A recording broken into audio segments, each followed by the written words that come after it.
நான் தேர்தலுக்கு முன்னே சொல்லியிருக்கேன், யாரை பார்த்து எங்களுக்கு பயமும் கிடையாது, எங்களுக்கு யார் மேலேயும் பொறாமை கிடையாதுன்னு சொல்லியிருக்கேன். அதே மாதிரி 108 தொகுதியில் அவங்க தாவேகா வெற்றி பெற்றிருக்கு. அவர்கள் ஆட்சி அமைப்பதற்கு பகீரத முயற்சிகள்லாம் செய்து எப்படியோ ஆட்சி அமைச்சிருக்காங்க.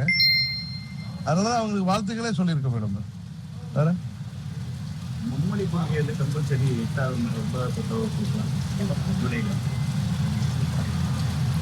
இல்ல, ஹிந்தி திணிப்பை தான் நம்ம தமிழ்நாட்டில் எடுத்துட்டு இருந்தோம். கரெக்டா? மூன்றாவதா ஒரு மொழியை இந்தியாவில் இந்த காலகட்டத்தில் 67 நம்ம எடுத்திருக்கோம். 50 வருடங்கள் கழித்து 60 வருடம் கழித்து இன்றைக்கு உலகமே ஒண்ணுங்கிற அளவுக்கு வந்து முன்னெல்லாம் வெளிநாடு போறதே கஷ்டமான வேலையா இருந்துச்சு படிக்கிறதுக்கெல்லாம். இப்ப வந்து எளிதாக இப்ப சென்னையில போய் படிக்கிற மாதிரி எந்த கண்ட்ரிலையும் படிக்கிற அளவுக்கு வளர்ச்சி அடைஞ்சிருக்கோம். மூன்றாவதாக ஒரு மொழியை படிப்பது தவறில்லை என்பதுதான் நான் பலமுறை சொல்லியிருக்கேன். அது அவங்க விருப்பப்பட்ட மொழியை படிப்பது தவறில்லை. மூன்றாவது மொழிக்கு தேர்தல் எக்ஸாம் இல்லைன்னு சொல்லியிருக்காங்க. படிக்கிறதுனால ஒன்றும் தப்பு கிடையாதுன்னு தான் என்னுடைய கருத்து. நடந்து முடிந்த சட்டமன்ற தேர்தல் உங்களுக்கு கற்றுக் கொடுத்த பாடம் என்ன? சில நேரங்கள் மக்கள் வந்து மாற்றம் வேண்டும் என்கிற பேர்ல இதுவரை நம்ம விசித்திரமாக வேட்பாளரே யாரு என்று தெரியாமல் இன்றைக்கெல்லாம் இப்ப பொதுவெளியில பாக்குற வேட்பாளரின் தகுதிகள்லாம் பார்க்கிறோம். அதெல்லாம் தெரியாமல் வாக்களித்து ஒரு நல்ல வேலை அறுதி பெரும்பான்மை கொடுக்காம ஒரு பிடிய மக்கள் 126 தொகுதியில எதிர்கட்சிகளுக்கு கொடுத்து ஜனநாயகத்தை காப்பாத்திருக்காங்கன்னு தான் நான் நினைக்கிறேன். அத திரு விஜய் அவர்கள் தான் சொல்லணும். ஒரு வார ஆட்சி எப்படி இருக்குன்னு நினைக்கிறேன்? 3 மாதம் ஆகட்டுமே, பார்ப்போம். அதிமுகவுடைய எதிர்காலம் என்னவாக இருக்கும்? உறுதியாக வர்ற தேர்தலில் 26 அம்மாவுடைய ஆட்சியை அமைப்பதற்காக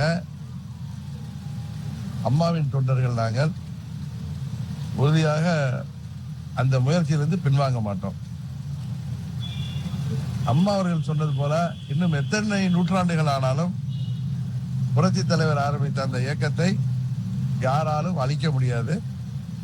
இடையில இந்த மாதிரி 96 நீங்க பார்த்திருப்பீங்க, இது போன்ற சலசலப்புகள் ஏற்பட்டது.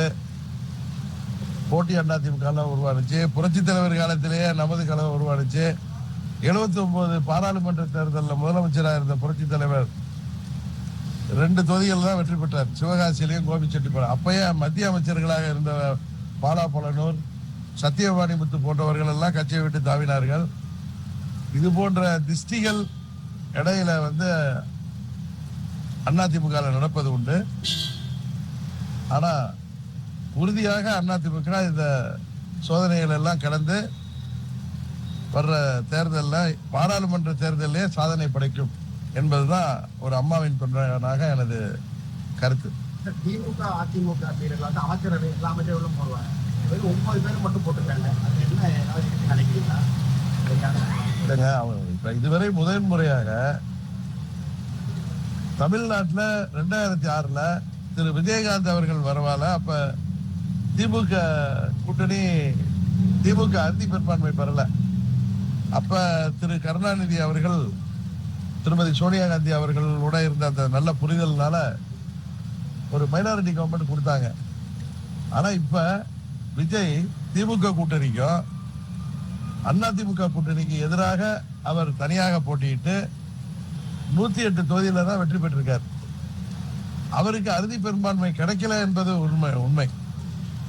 இப்ப காங்கிரஸ் திமுக கூட்டணியிலிருந்து வெளியேறி சென்றது எல்லோராலும் அது வந்து இன்றைக்கு விமர்சனம் செய்யப்படுகிறது. 60 ஆண்டுகள் கழித்து நாங்க அமைச்சர்களாக இருக்கோம்னு சில பேர் புலகங்கள் அடைகிறாங்க.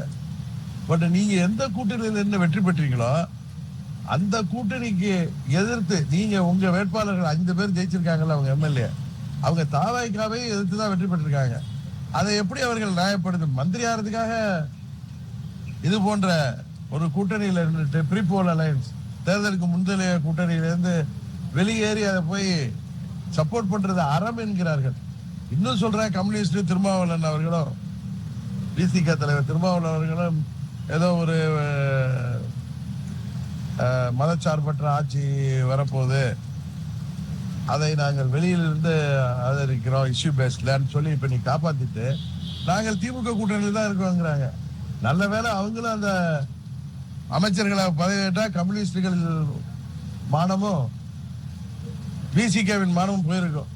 இருந்தாலும் உப்புறம் விழுந்தாலும் மண் ஓட்டலங்கிற மாதிரி அவங்க இந்த ஆட்சியை எதற்காக ஆதரித்தார்கள் அப்படின்னு தெரியல. இந்த ஆட்சி ஊசலாடி கொண்டிருக்கு. அதனாலதான் திரு விஜய் அவர்கள் அம்மா மக்கள் முன்னேற்ற கழகத்தின் ஒரே சட்டமன்ற உறுப்பினர் வெற்றி பெற்றவரை, அங்க தாவேகா வேட்பாளரை எதிர்த்து வெற்றி பெற்றவரை, நாங்கள் தூய ஆட்சி தருவோம், நாங்க தூய சக்தி, நாங்கள் ஏதோ அவதார புருஷர்கள் போல பேசியவர்கள் ஆட்சி அமைப்பதற்கு முன்பே எங்க கட்சி சட்டமன்ற உறுப்பினரை கோச்சிங்பாங்க, அபகரிக்கிறாங்க. கேட்டா அவரா அங்க இருக்கிற அந்த அவங்களுடைய ஃபாலோயர்ஸ் எல்லாம் செல்லமா சொல்லும் அந்த தற்கூரிகள், உங்க எம்எல்ஏ தான் எங்கிட்ட வந்தாங்கிறாரு. நீங்களா என்கிட்ட வருவீங்களா? இப்ப நீங்க ஊடகத்துல சேர்ந்தவனா என்கிட்ட தகவலுக்காக தான் வர்றீங்க, கேள்வி கேட்கணும், அவர் என்ன சொல்றாரு, முடிஞ்சா அவரை மடக்கி பார்ப்போமே அப்படின்னு தான் வருவீங்க. அது ஏற்க எங்க எம்எல்ஏ இருந்தவர் அங்க வெற்றி பெற்றது அமமுக அதிமுக கூட்டணி எல்லா நிர்வாகிகள் உழைப்பால மக்கள் ஓட்டு போட்டது குக்கருக்கு. அவரை நீங்க அவரே உங்க வார்த்தைக்கு வச்சுக்கோ, அவரே உங்களை தேடி வர்றாருன்னு வச்சுங்க, அவரை நீங்க சேர்த்துக் கொள்வது இப்ப ஒரு எம்எல்ஏனால உங்களுக்கு அது குதிரை பேர வரலன்னு நீங்க நம்புறீங்க. உறுதியா அவர் அமைச்சராக்கினா நிச்சயம் வரும். அது போல அதிமுகவில இருந்து 25 எம்எல்ஏக்கள் ஆதரவை அதிமுக ஊழல் கட்சி என்று சொன்ன விஜய், இன்னொன்னு பாஜக கூட்டணியில் மற்றும் சில கட்சிகள் என்று சொன்னவர், அதிமுக பேரை கூட சொல்ல ரொம்ப இலக்கணமாக பேசியவர்கள் இன்றைக்கு நமது நண்பர்கள். அவர்கள் எத்தனையோ மன வருத்தம் இருக்கலாம், ஆனா அவர்கள் விஜயை ஆதரிப்பது அறம் என்று சொல்வது எப்படி நியாயமாக இருக்க முடியும்? அம்மாவின் ஆட்சி வர வேண்டுங்கிறாங்க, அவங்க போய் நம்ம கட்சியை அழைக்க நினைக்கிற தாவேகா கூட போய் ஆதரிக்கிறது எப்படி நியாயம்? இன்னும் சொல்ல போறா, பாஜக கூட்டணியில நாங்க இருக்கோம், தேசிய ஜனநாயக கூட்டணியில தான் போட்டிட்டோம். தேசிய ஜனநாயக கூட்டணியிலிருந்து ஒருவர்கள் வெளியேறிவிட்டோம் என்று சொல்வது எப்படி நியாயம்? நாங்கள் அதிமுக கூட்டு தலைமையிலான தேசிய ஜனநாயக கூட்டணியில் இருக்கோம். ஏன்னா நீங்க கேட்கறது படி சொல்லிடுற, நாங்கள் அந்த கூட்டணியில் தொடர்கிறோம். எல்லாரும் சொல்றாங்க எலெக்ஷன் வந்துடக்கூடாது, இன்னொரு எலெக்ஷனை தாங்காது, அதுக்காக நாங்க வெளியில ஆதரிக்கிறோம் சொல்றதோ, அவர்களை ஆதரிப்பது மக்கள் அவர்களுக்கு ஆதரவு அளித்திருக்கிறார்கள், அவர்களுக்கு நாங்கள் போய் முட்டு கொடுக்கிறோம் சொல்றதோ, அமைச்சர் பதவிக்காக அங்க போய் சேர்ந்து புலகாங்கீதம் அடைவதோ, இது ஜனநாயகத்துல தர்மத்திற்கு எதிரானது. சட்டப்படி வேணா காங்கிரஸ்ல 5 எம்எல்ஏக்கள் போனது வேணா சட்டப்படி சரியா இருக்கலாம், மக்கள் இதெல்லாம் பார்த்து கொள்ளிட்டு இருக்காங்க. அந்த 5 தொகுதியில அவங்க அப்பனா தாவேகாவுக்கே ஓட்டு போட்டுருக்காங்களே, தாவேகாவுக்கு ஓட்டு போட்டுக்கலாமே, மன்னார்குடியில தாவேகாவுக்கே ஓட்டு போட்டுக்கலாமே, தாவேகா 3வது இடம் தான் வந்துச்சு. எங்களது எம்எல்ஏவோட பேரம் பேசி ஏதோ ஒரு செஞ்சு தர சொல்லி தானே கூட்டிருக்கீங்க, அது குதிரை பேரம் தானே.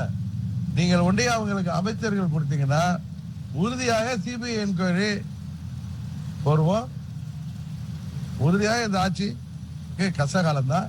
இன்னும் சொல்ல போற இப்ப விடுதலை சிறுத்தைகளோ கம்யூனிஸ்ட் கட்சிகளோ எவ்வளவு நாள் தாங்கி பிடிப்பார்கள்? 6 மாசம் தாங்குவாங்களா? அதனால இந்த ஆட்சியின் ஆயுள் காலம் என்பது ஊசலாடி கொண்டு இருக்கிறது.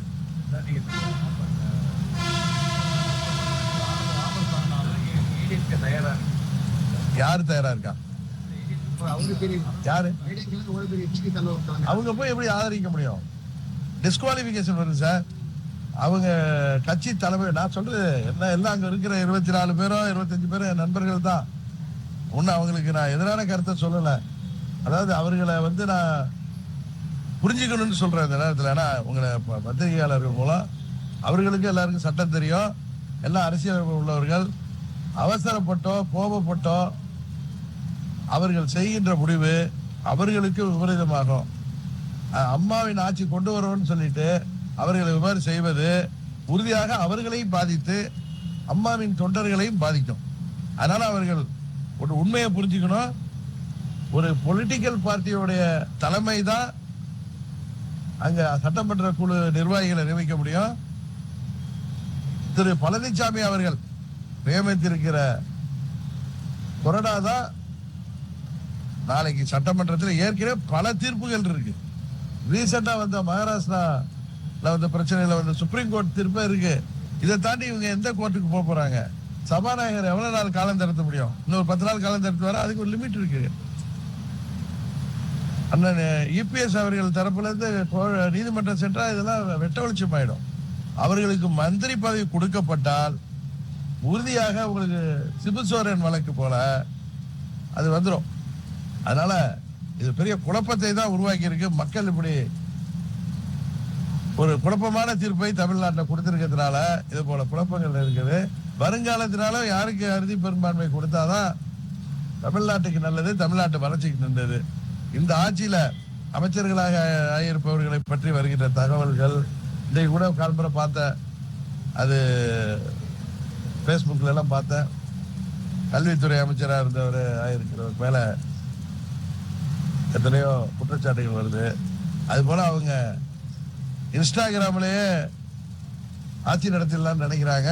ரீல்ல நடத்த முடியாது, ரியலா வந்தாதான் நடக்கும். ரியலா மக்கள் இப்ப ரீலை பார்த்து நம்பி வாக்களித்த மக்கள் ரியலை பார்க்கிறப்ப, உண்மையை பார்க்கிறப்ப எல்லாத்தையும் புரிந்து கொள்வார்கள். அதனாலதான் சொல்கிறேன், அம்மாவின் ஆட்சி அமைப்பதற்கு அம்மாவின் தொண்டர்கள் அனைவரும் ஒன்றாக இருக்க வேண்டும். அப்பொழுதுதான் அம்மாவின் தொண்டர் என்று சொல்வதிலும் அம்மாவின் கட்சியை நாங்கள் ஆட்சி கொண்டு வரும் சொல்வதில் உண்மையான இது இருக்க முடியும். மன வருத்தங்கள் இருந்தால் அதை வெளியே எல்லாரும் தான் பேசிட்டு எல்லாம் நல்ல அனுபவஸ்தர்கள்.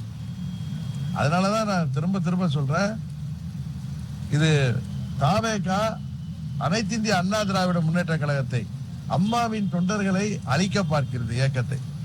அதுல அவங்க பதவிக்காகவோ இல்ல தங்கள் தனிப்பட்ட கோபதாபங்களுக்காகவோ அவர்கள் பக்கம் நியாயம் கூட இருக்கலாம். அவங்க இதை மாதிரி செயல்பாடு நம் கொல்லிக்கட்டை எடுத்து நம் தலையை சொரிந்து கொள்வது போலதான் முடியும். அதனால அங்க உள்ள நண்பர்கள் சகோதரர்கள் தயவு செய்து எண்ணி பார்க்க வேண்டும். தாய் கழகத்துல அதிமுகவோட கட்சி யார் பக்கம் இருக்கிறதோ அங்கதான் தொண்டர்கள் இருப்பார்கள். அதை புரிந்து கொள்ள வேண்டும். நாங்கள் எல்லாம் சரியான அதிமுகவுக்கு தான் அம்மா மக்கள் முன்னேற்ற கழகம் ஆதரவு அளித்து வருகிறது. நாங்கள் தேசிய ஜனநாயக கூட்டணியில பாரதிய ஜனதா கட்சி கூட்டணியில தொடர்கிறோம்.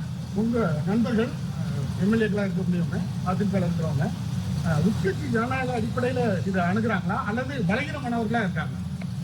உட்கட்சி ஜனநாயகம்னா இப்ப ஒரு 25 சட்டமன்ற உறுப்பினர்கள் அவங்க கூட ஏதோ மாவட்ட செயலாளர்கள் போயிருக்கவங்க உள்ளுக்குள்ள இருந்து பொதுச் செயலாளர்கிட்ட பேசணும், நியாயம் கேட்கணும்.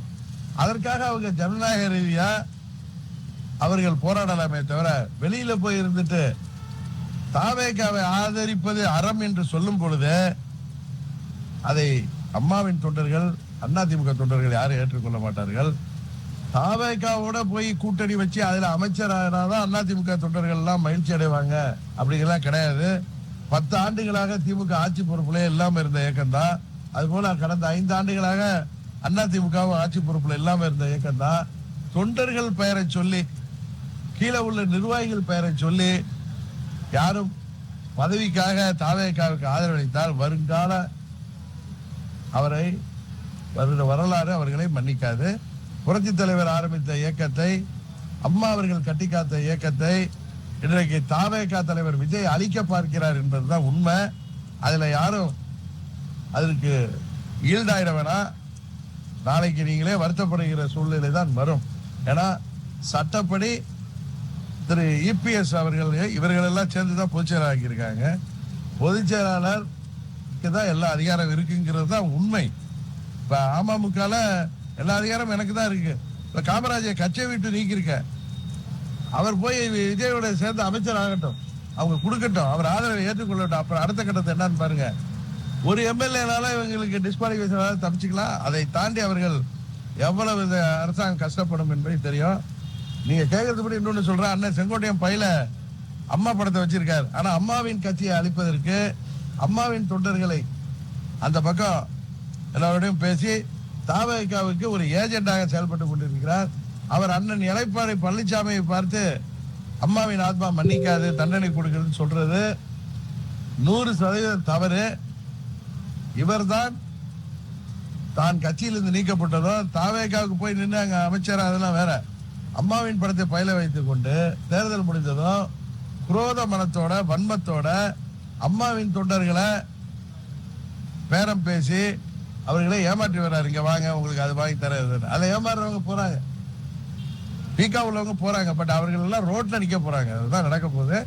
அந்த செங்கோட்டையன் அம்மாவின் படத்தை பையில வைத்துக் கொள்வது அனைத்து இந்திய அண்ணா திராவிட முன்னேற்ற கழகத்தையும் அம்மாவின் அமமுகவையும் அழிக்க நினைப்பது அவரது வன்மத்தை காட்டுகிறது. பையில அம்மா படத்தை அவர் வைத்துக் கொண்டு செய்வது அம்மாவின் ஆத்மா அவரை தான் பண்ணிக்க.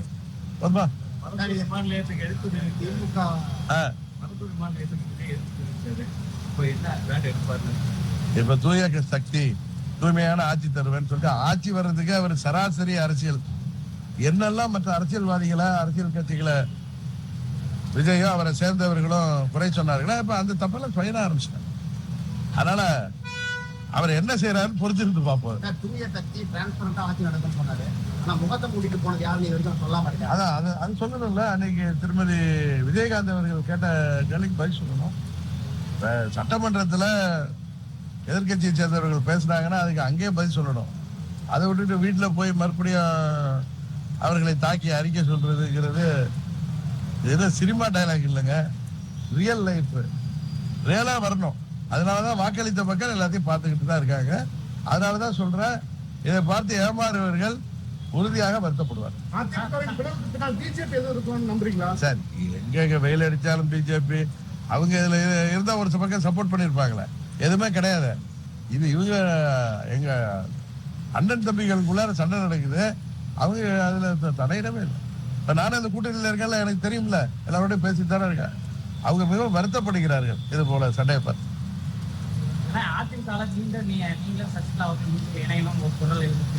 சார் அவங்களே அண்ணன் பழனிசாமிக்கு எதிராக அண்ணன் அதிமுக பொதுச்செயலாளருக்கு எதிராக வெளியில போயிட்டு தாவேகாவை ஆதரிக்கிறது அறம்னு சொல்லி கட்சியோடைய விப்புக்கு எதிராக வாக்களித்துட்டு எல்லாரையும் ஒண்ணு சேர்க்கணும், நாங்க எங்களுக்கு பொதுச்செயலாளர் அண்ணன் பழனிசாமி தான் பேசுறது ரொம்ப காமெடியா இருக்கு. இதுல யாரும் மக்களோ தொண்டர்களோ ஏமாற மாட்டாங்க.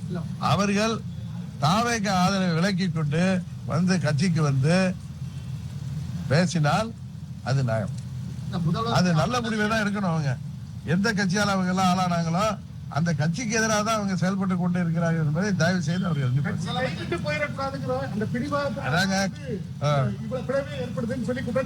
கட்சி கைவிட்டு போயிடக்கூடாது சொல்லு. அந்த போர்வையில தாவேகாவை ஆதரிப்பது கட்சியை அழிப்பதற்கு சமம். அதுதானே தவிர அது எல்லாருக்கும் தெரியுது. நாங்க யாரும் சின்ன பிள்ளைங்க இல்ல. எடப்பாடி பழனிசாமி தான் எங்க பொதுச் செயலாளர் ஒரு பக்கம் சொல்லிக்கிட்ட, பொதுச் செயலாளர் உடைய கொறடா கொடுக்கிற ஆணைக்கு எதிராக வாக்களிப்பது எப்படி நியாயம்? அவர் தான் எங்க பொதுச் செயலாளர், கட்சி வீணா போயிடக்கூடாது, அம்மாவுடைய ஆட்சி வரணும் அப்படின்னு சொல்லிட்டு நம்மை அழிக்க நினைக்கிற தாவேகா கூட போய் நீங்க அமைச்சர் ஆவதற்கோ இல்ல ஆதரவு கொடுக்க என்ன அறம்? நம்மளை எதிர்த்து நின்று ஜெயிச்ச கட்சிக்கு நம்ம ஆதரவு கொடுக்கறதுல என்ன அறம் இருக்குன்னு எனக்கு தெரியல. அது ரொம்ப தர்மமும் இல்ல, நியாயமும் இல்ல. உறுதியாக அதிமுகங்கிறது இந்த தனிப்பட்ட நபர்களால உள்ள அதையெல்லாம் தாண்டி வெற்றி பெற இயக்கம். அதுக்கு டிடிவி தினகரன் உறுதுணையாக இருப்பான். நீங்க அதுக்கு முன்னாடி அவங்க ஆதரவு கொடுத்துட்டாங்கல்ல, இவருக்கு தேவை இருக்குல்ல, ஆட்சி அமைக்கணுங்கிற வெறி இருக்குல்ல, அதனால ஒரு எம்எல்ஏ எல்லாம் தூக்குறாங்க. கரெக்டா? நியாயஸ்தர்கள் அந்த இவங்க சொல்லி அவர் எங்களுக்கு ஆதரவு கொடுத்தாருங்கிறாங்க. நீங்க அதே மாதிரி தவறான ஒரு முயற்சியை நீங்க ஏத்துக்கிறீங்களா? நீங்க தான் நாங்கெல்லாம் ஊழல் சக்தின்னீங்களே, எப்படி எங்க எம்எல்ஏ ஏத்துக்கிறீங்க? அவரே வந்திருந்தா கூட ஒரு வாரத்துக்கு, ஏன்னா காமராஜ் பல பொய்களை சொல்லியிருக்காருன்னு தெரியுது, அந்த வீடியோ உண்மைதான் இன்னைக்கு தெரியுது. ஏன்னா அவர் அன்னைக்கு இன்னொன்னு நேரத்துல சொல்றேன், காமராஜ் சொல்கிற பொய்யெல்லாம் அவருக்கு எதிராக தான் திரும்பும். ஏன்னா அங்க இதுல பாண்டிச்சேரியில இவர் போய் அங்க எல்லா எம்எல்ஏக்களோட அவரே தங்குறேன்னு சொல்லி என்கிட்ட கேட்டதால போய் தங்க வச்சு நான் அடுத்த நாள் அங்க அனுப்பி அதெல்லாம் என்றைக்கு எடப்பாடி பழனிசாமி என்னோட திமுக கூட்டணியில நாம் ஆட்சி அமைப்போங்கிற வார்த்தையெல்லாம் சொல்லவே இல்லை. இவரா போய் சொல்றாரு திரு காமராஜ், எஸ் காமராஜ். இவர் அங்க போய் இருந்துட்டு நான் இவரிடம் ஒரு கையெழுத்து வாங்கி வைக்கிறேன். ஏன்னா தாவேக்கு ஆட்சி அமைக்காத பட்சத்துல திமுக அந்த எதிர்கட்சியாக தான் இருப்போம், நாங்கள் கோரிக்கை வைக்க போறோம்னு சொன்னதை எங்களுக்கு வாய்ப்பு வரலாங்க இருக்கிறாங்க. நான் ஒரு கடிதம் வாங்குறேன். 5 மணிக்கு அந்த கடிதத்துல கையெழுத்து போட்டு அதுக்கப்புறம் நான் தெரிய வந்தது, இப்பதான் தெரியுது அது உண்மை. 5:30 மணிக்கு கம்யூனிஸ்டுகள் வந்து தாவேக்காவுக்கு ஆதரவு கொடுத்தது. இவர் கிளம்பி போய் இவரோட தொடர்புல இருந்தவங்க நான் சொல்றேன், எல்லாமே ரெக்கார்டு இருக்கு, எல்லாத்துக்குமே எவிடன்ஸோட நீதிமன்றத்தில் கொடுப்பேன். இவரோட பேசியவர்கள் யார் வந்து கார்ல உட்கார்ந்து எந்த பத்திரிகையாளர் அந்த வீடியோ எடுத்ததுல இருந்து எனக்கு தெரியும். யார் எந்த சட்டமன்ற உறுப்பினர் அதை வந்து இவரை கையெழுத்து போட வச்சு அதை கவர்னர் விஜய்க்கு அனுப்பி அவர் விஜய் சட்டமன்றத்தில் கவர்னர்கிட்ட போய் அதில் சராஸ் காப்பி கொடுத்து கவர்னர் மாளிகையிலேருந்து இவருக்கு ஃபோன் பண்ணி கேட்டப்ப இவர் வந்து மறுதளித்து பயந்து போய் எனக்கு ஒரு கையெழுத்து போட்டிருக்காரு. அவங்க சாதாரணமா நீங்க தான் எஸ் காமராஜா நீங்க அந்த மாதிரி கடிதம் கொடுத்தீங்களான்னு கேட்டப்ப பயந்துட்டு தான் உடையாந்துருக்காரு. நான் கூட நினைச்சேன் இவருக்கு நான் கையில் என்கிட்ட வந்து சொன்னது, நான் அவரை அங்கதான் பார்த்தேன். அவரை நான் ஒன்றும் தூக்கிட்டுலாம் வரல. நான் கவர்னர்கிட்ட போய் இந்த விவரத்தை சொல்லிட்டு நான் வீட்டுக்கு போயிட்டேன். திரும்பவும் இவர்கள் கூட வந்தவர்கள் என்கிட்ட பேசிதான் நான் வந்தேன். அவர் என்ன சொன்னார் என்றா, நான் பயந்துட்டு நான் அது மாதிரிலாம் அந்த வீடியோவும் போய் அது வந்து ஏஐயா இருக்கும் அப்படின்னு என்கிட்ட சொன்னார் ஆபீஸ்ல. நான் அவரை கூப்பிடல. நான் திருப்பி கவர்னர் மாளிகையில இருந்தது போனேன். அப்ப வந்து நான் அது மாதிரி கடிதம் எல்லாம் போடலன்னு சொல்லி இவரே வந்து இவர் வழக்கறிஞரை வச்சு அடிச்சு கையெழுத்து போட்டு கவர்னர்கிட்ட கொடுக்குறப்ப நானும் பேசிக்கிறேன். ஸோ இதுல நடந்தது சொல்றேன். நான் கூட நினைச்சேன் அவர் சொல்றது உண்மை, அவரை அது போர்ஜரி லெட்டர்ல இவர் கொடுத்த லெட்டர் தான் கரெக்டா, அதை வந்து அவங்க பயன்படுத்தியிருக்காங்க. அவர்கிட்ட கார்ல உட்கார்ந்து கையெழுத்து வாங்குறாங்க. அப்பனா அதை என்ன பேரம் பேசப்பட்டு அதான் நான் முதல்ல கவர்னர்கிட்ட போனப்ப குதிரை பேரமாக இருக்கும் இல்ல அது போர்ஜரியா இருக்குன்னு சொன்னேன். எங்க எம்எல்ஏவோட தொடர்பு கொள்ள முடியல. திடீர்னு வந்து நிக்கிறார். அடுத்த நாள்லாம் இருந்துட்டு சட்டமன்றத்துல போய் நிலை மாற்றுறாரு. அது திரு காமராஜ் செய்தது சட்டப்படி தவறு. ஆனா அவர் ஒரு எம்எல்ஏனால நாங்க ஆக்ஷன் எடுக்க முடியாதுன்னு நினைக்கிறாரு. அதுக்கான வேலைகளை நாங்கள் வேற செய்வோம். அதை தாவேக்கா ஏற்றுக்கொண்டது சட்டப்படி தவறு என்பதையும் அதை வந்து நாங்கள் குதிரை பேரம் தான் அதுங்கிறது உறுதியாக நாங்கள் நிரூபிப்போம். குதிரை வேகத்துல போறோம், பேரம் பேசிதான் குதிரையை வாங்கியிருக்கோங்கிறார். புரியுதா நீங்க அதுல அர்த்தம்? குதிரை வேகத்துல போறோம், ஆனா அந்த குதிரை வந்து பேரம் பேசிதான் வாங்கப்பட்டது. ஏன்னா அப்படி இருந்தா தாவேக்கால போய் ஒரு கேண்டிடேட் இருப்பாரு. அதான் நான் நீ கேட்டேன், என்ன விஜய் எங்களுக்கு மாமனா மச்சானான்னு கேட்டேன். சரிதானே நான் கேட்டது.